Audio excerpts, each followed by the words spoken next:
Welcome to the Great Detectives of Old Time Radio. From Boise, Idaho, this is your host, Adam Graham. If you have a comment, email it to me, box13@greatdetectives.net. Follow us on Twitter at Radio Detectives and become one of our friends on Facebook. Facebook.com/Radio Detectives. Today's program is brought to you in part by the financial support of our listeners. You can become one of our ongoing Patreon supporters for as little as $2 per month, just going over to patreon.greatdetectives.net. And I want to go ahead and thank our latest Patreon supporter. Thank you so much to Tad, supporting the podcast at the Master Detective level of $15 or more per month. Thank you so much for your support, Tad. And you can also support the show on a one-time basis, support.greatdetectives.net, using the Zelle app to box13@greatdetectives.net, or by mail to Adam Graham, P.O. Box 15913, 15913, Boise, Idaho, 83715. Well, now it's time for this week's episode of Indictment, and we actually have an air date for the program. According to Radio Gold Index, the original air date for this program is November 17th, 1957, or possibly November 2nd, 1958. It says either date is a possibility. So somewhere, either one of those, maybe. I'm going to enjoy getting back to programs that have actual, somewhat verified air dates. But let's listen to today's episode, Seeds of Death. Dolores trusted me, I trusted her. Hey, you think no? You look at me and you're saying in your mind, no, Herrera, Lopez, Sanchez, Cortez, no, these people, extranjeros, foreigners, they're not like me, the great McCormick. No, they're too hot-blooded and jealous to trust so, to love so. See, but you are wrong. We are like you, as you, all kinds. They're good, bad, hating, and loving. Now, why do you put me in a pigeonhole in your mind that says murderer? The indictment, a formal written charge of crime, as the basis for trial of the accused.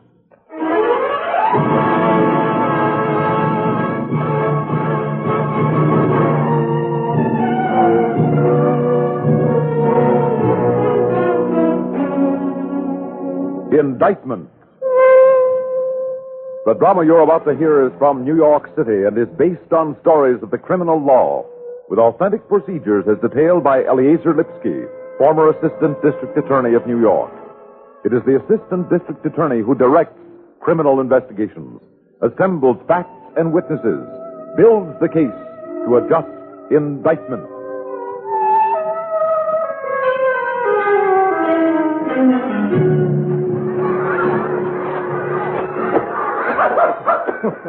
Oh, come on now. Take it easy, boy. Easy now. Hey, you act like you've never been in a park before. Oh, now listen, Mutzo, will you stop yanking on the leash? Will you take it easy? Oh, gee. All right. Come here. Okay, so there are no cops around. Look, I'll take the leash off, okay? Now take it easy. There, go ahead. Bring yourself ragged. Boy, like a pup. A crazy pup. Oh, now what you got? Hey, what do you got, boy? Squirrel? Come on, go get him. Get him, boy. Oh, you crazy dog. Look, I don't want no old shoe. You keep it. Now what? Oh, you want to show me something, huh? You found something. No, all right, now, easy on the pants. All right already, now. What do you... Oh, gee. Come on, get away. Get away from her, huh? Stay, sit. Oh, she's dead. Good dog, sit. Police! Hey, you kid! Hey, you! Baseball! Go over to the avenue! Get the car! Hey, the squad car! Stay back! Get the car!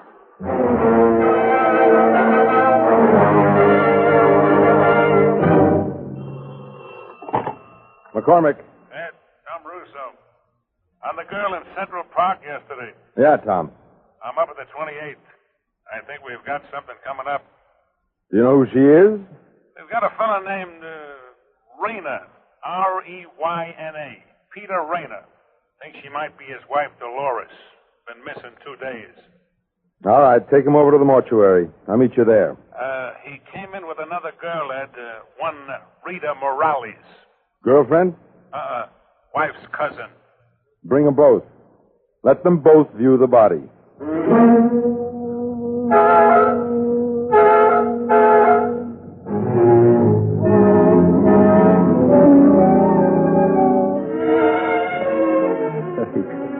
Pobrecita, mi mujer, mi bebé.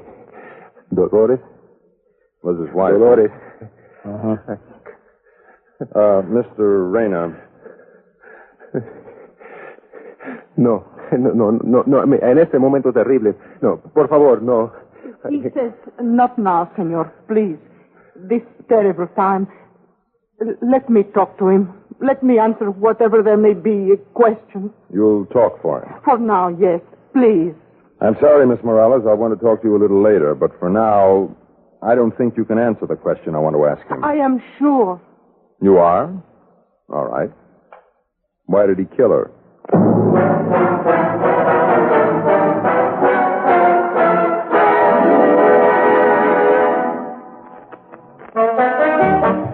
There is a difference, a great big difference in Vicks medicated cough drops. There is a difference, a great big difference. Get relief with every single drop. Yes, there is a big difference in Vicks medicated cough drops. The medication makes the difference. Only Vicks cough drops are medicated with the exclusive throat-soothing ingredients of Vicks Vapor Rub. 2 delicious flavors, Vicks Regular and new Wild Cherry. Next time your throat feels raw and irritated from coughs due to colds, remember, there is a difference, a great big difference in Vicks medicated cough drops. The medication makes the difference. Yes, the medication makes the difference. and for a stuffy nose, just one whiff. With a Vicks inhaler, and that miserable feeling of a stuffy nose goes in seconds. Use it anywhere, anytime. Vicks inhaler. All right, you worked that night at this hotel banquet as a waiter for the caterer. From 7 to midnight. You can check this. We will. Where did you go after work? Home. To my house. She was gone. Your wife? Yes, but I was not worried. Not yet then. Go on. Well, I was not worried because often when I work nights, she goes dancing. Went dancing. Roseland. Your wife went dancing at Roseland alone? Often, yes.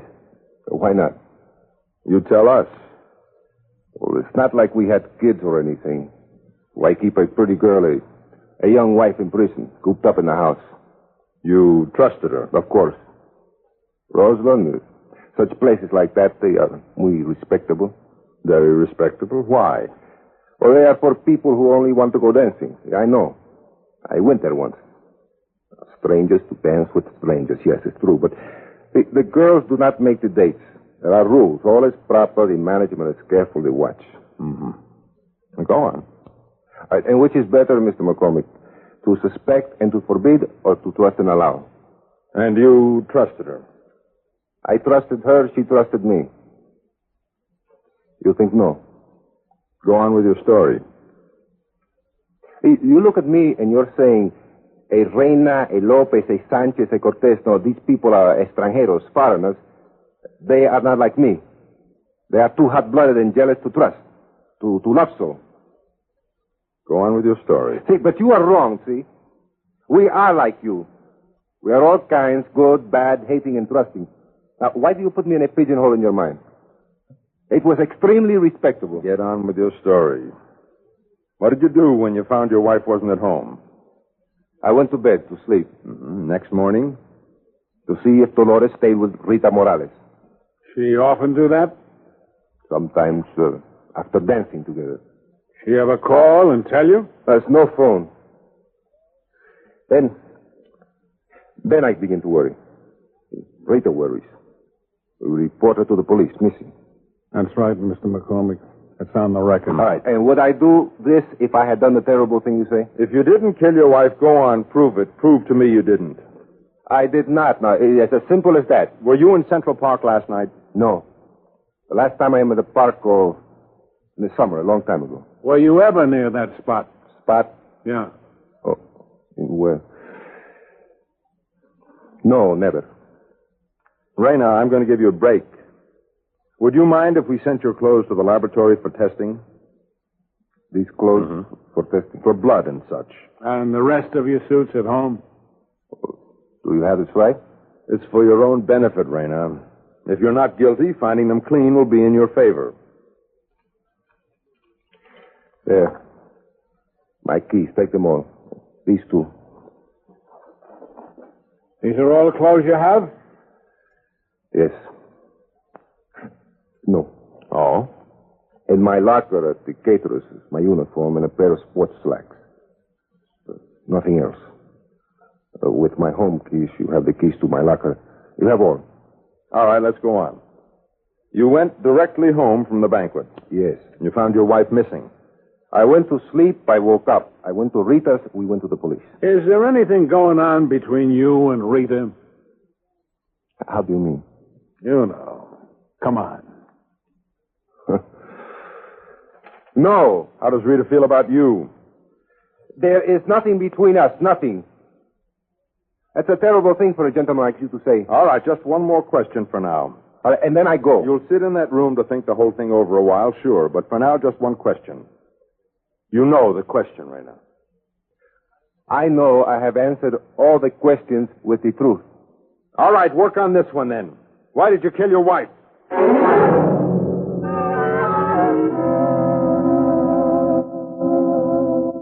Not going to work, is it, Ed? Oh, I don't know. I'll keep throwing it at him for his reactions. Think he did it? He could have. When are they going to have those tests ready? Give him time. He had you right, though, didn't he? Oh, you taking him as typical, pigeonholing him? All right, I'll ask you. Don't you think he's a little too atypical, a little too broad-minded for an older man with a younger wife? A waltz-me-around-again nightlifer? She didn't sway dreamily in the arms of girls at those dime-a-dance dives, did she? No matter how respectable they may have looked to him. Okay, you tell me. And you think he killed her? Tom, how would I know? I wasn't there. I'm suspending judgment pending the ME's report and the tests on those garments. Maybe he's telling the truth, maybe not. I'll keep trying to shake him up until I'm convinced one way or the other. Well, I get the same thing from the girl, Ed, and from relatives and neighbors, too. If anything, Rita was, well, aloof from Rena. Her friend was her cousin, Dolores. And Rita came out with the same pitch. Sure, Dolores liked to live it up, but Rita says Rena happens to be a man in love with his wife and in trust with her. In trust, she says. Yeah, great place to show your respect for your husband. Dance halls while the guy's working to pay for your fun. Well, as for that, Rita says... All right, Tom. Well, Rita says a girl's safer on a dance floor than in a subway and farther off from strange men. And she's got something there, Ed. Seriously. Are you going to hold Rena? As a material witness, if nothing else, certainly. Okay. I'm inclined to believe his story. Well, that's your privilege, Tom. Doesn't sound right to me. Special Bureau, Russo. 28 squad detectives. Mr. McCormick there? Is that Central Park homicide? Right here. You want to talk to him? No, we're coming down. Guy just walked in. Fellow named Dave Campbell. Just walked in and confessed. Be right down.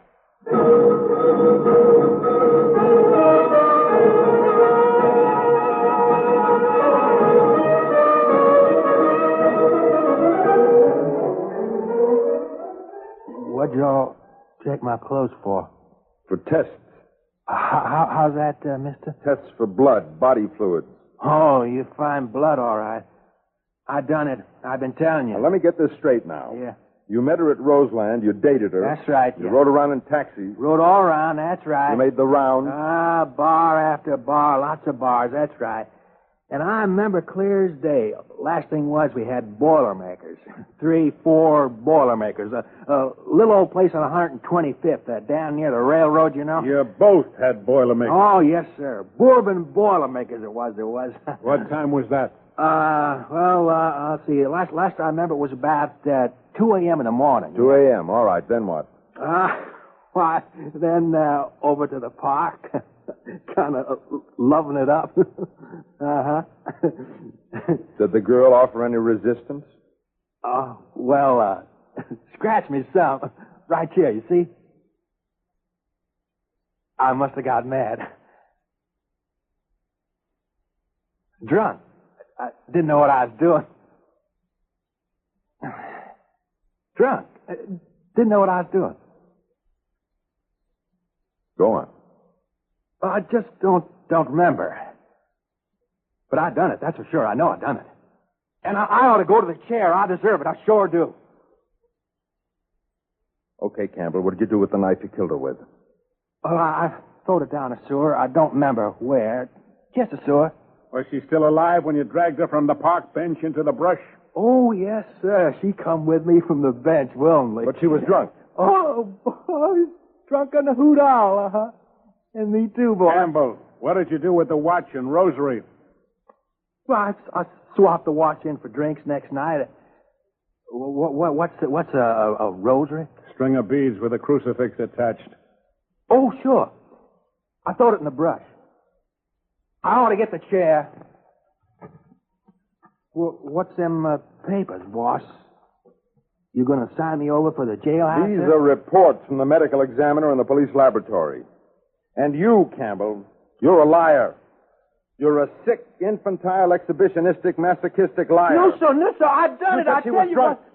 The autopsy showed no alcohol in her stomach or brain. Now, wait a minute. What's the matter? You said you threw your knife away, but she was strangled. You said you dragged her from a bench.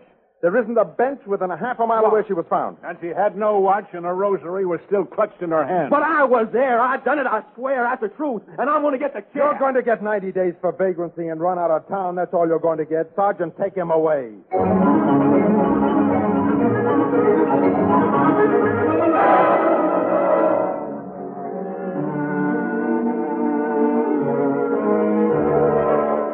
So, leaves us with Rayna. Nope. What? Some reports. Read them and weep. What? What reports? Police lab. Went over every garment he owns. Trouser cuffs, interstices of his shoe uppers, jacket pockets, everything. Not a molecule of anything remotely resembling the earth or the vegetation anywhere near the spot marked X in Central Park. As far as we can prove, he was telling the truth. He was never there. Turn him loose? No!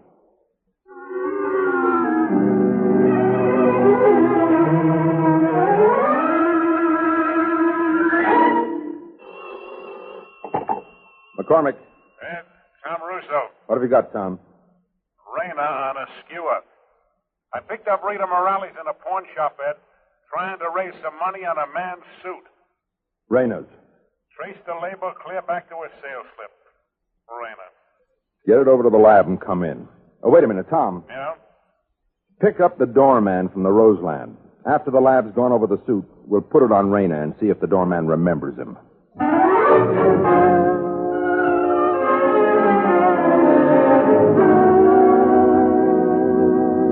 All right, Rayna, now.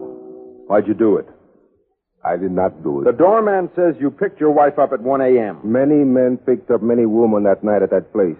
It's wrong. Rita had the suit you wore that night in her closet. You swore we had all your clothes. I had forgotten. It was a long time ago. It's last summer, I think. You said there was nothing between you. What were your clothes doing in her closet? Perhaps my wife gave them to her for the poor. Rayna, Senor? you'd better confess. Never. No, not even if you beat the lies out of me. Not that I need a confession. I have the truth. The truth I have told you. I did not kill Dolores. You did. No. Rayna, this is a report on what was found in your trouser cuffs. I'm not interested. The truth is the microscope and the spectroscope and botanical experts from New York colleges and 3 Arboretum saw it. That you were there that night. Never in my life was I there. You stand by that statement? It is the truth. I read you this. Sample submitted is identified as the seeds of an alpine grass. Pluripogon sabinii. Seeds, grass, these are everywhere. Pluripogon sabinii. Found only on Melville Island within the Arctic Circle. Then it could not... Shut up! Specimens have been cultivated only in Central Park Arboretum, and only one path of said grass genus is known to have reseeded, wild, in one certain area. Namely, Rayner, where you murdered your wife. This is proof? No, I lastly, I scorn. Seeds a man can pick up anywhere, anytime. I read further. Pluripogon sabinii is unique in that it seeds during only 2 days in this climate and on no others. The second of those 2 days, Rayner, was the day you dragged Dolores into the park and strangled her. What do you say, Rayner? Well? All right, you don't have to say a word then. The lies you've told already are enough. That you went straight home, a lie. That you never went to Roseland to pick her up, a lie. That we had all your clothes, a lie. That you'd never, repeat, never have been in that part of Central Park, a lie. Lies at every crucial point, crying out guilty knowledge. Well, you have no witnesses. Nobody... I have 45, and they add up to one. Murder one. And an indictment. All right, Rayner, why? Was it Rita? Rita, will you keep her name out? Detective Russo, call in a stenographer.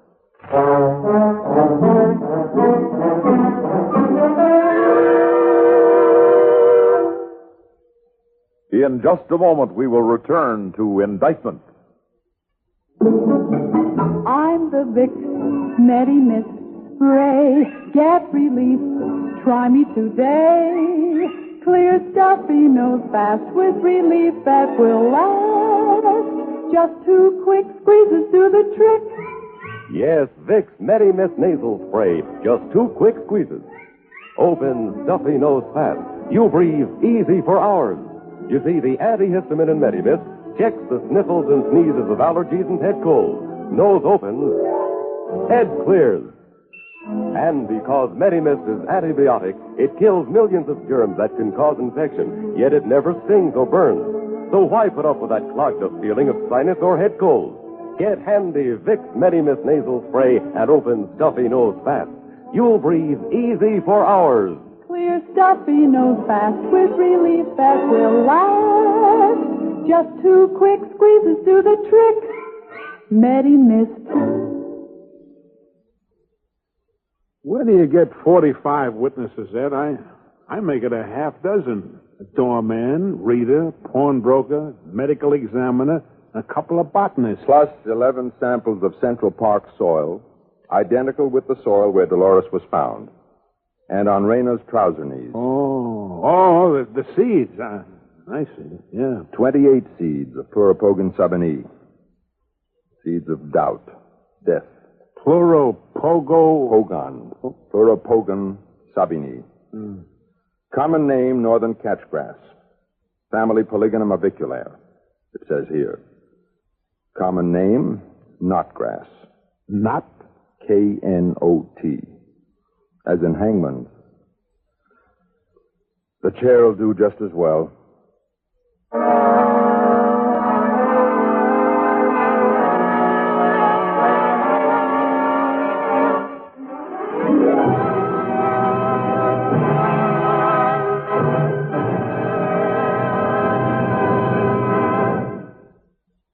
The story you just heard was drawn from New York City and based on stories of the criminal law as detailed by Eliezer Lipsky, former assistant district attorney.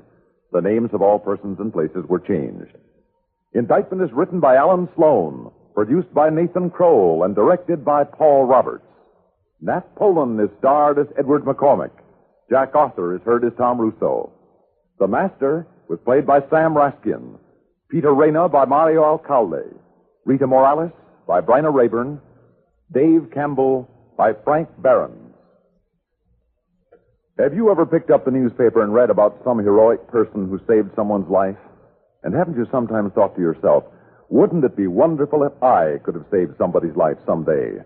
Well, the chance for you to be a hero and have your name in the paper as a lifesaver may never come. But still, you can help save a life, not once, but often. What's more, there's no risk to this kind of life-saving. I'm talking about the life you can save by giving a pint of blood. Whole blood and blood plasma administered on the battlefield or in hospitals has saved thousands upon thousands of lives. Welcome back. Well, I think that may be one of the most unlucky killers. I'm kind of wondering if this is an actual plant or just one that they invented for the radio with this whole 2-day bloom thing. I know we have a lot of well-educated listeners. I don't know if we have any professional or expert botanists who would be able to verify if this is actually a thing, but I'm just throwing it out there. Also, I think the assistant district attorney was a lot sterner than Friday and his partners were when they encountered these situations on Dragnet. Though I think part of it is the fact that he is the assistant district attorney, and I think that that power and that authority really does give him, I think, a more authoritative approach than just your typical policeman investigating a case. Well, now it's time to thank our Patreon supporter of the day. Thank you to Rick, Patreon supporter since March, currently supporting us at the Shamus level of $4 or more per month. Thanks so much for your support, Rick. And that will do it for today. Join us back here tomorrow over at videotheater.greatdetectives.net as we'll be bringing you Dick Tracy's Dilemma. And again, you can subscribe to our video podcast over at videotheater.greatdetectives.net. And then join us back here on Monday for the last episode of Box 13. And join us back here on Saturday for the last circulating episode of Indictment. In the meantime, send your comments to box13 at greatdetectives.net. Follow us on Twitter at Radio Detectives and become one of our friends on Facebook, facebook.com/Radio Detectives. From Boise, Idaho, this is your host, Adam Graham, signing off.